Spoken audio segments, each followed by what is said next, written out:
దేవుని దగ్గరికి వస్తే ఆరోగ్యం ఇచ్చే దేవుడు. అందుకోసం వెళ్ళాలంటే అంతే తప్ప ఏదో తప్పట కొట్టేది దేవుని చూడి తప్పట కొట్టి చిరిగిపోయి 10 రూపాయలకైతే ఆ డబ్బాలా పడేసి ఒక అర్ధకే తీసుకుని నెల్లికే తీసుకుని దురిపేసుకుంటే ఉపయోగం లేదు.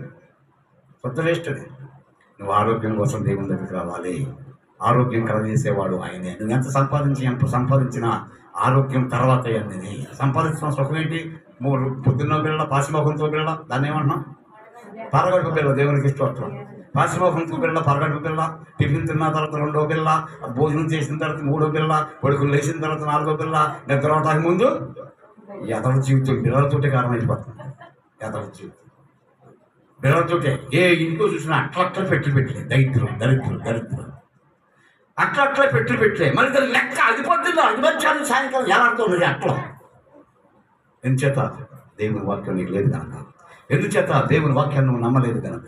ఆరోగ్యం ఏంటంటే దేవుని మాటలు దొరికిన వారికి అది ఆరోగ్యం కాకుండా సర్వ శరీరానికి సత్యమును కలగజేసేది దేవుని యొక్క వాక్యం. మీరు నమ్మితే చెప్పండి. దేవుని యొక్క వాక్యాన్ని ఖచ్చితంగా చాలా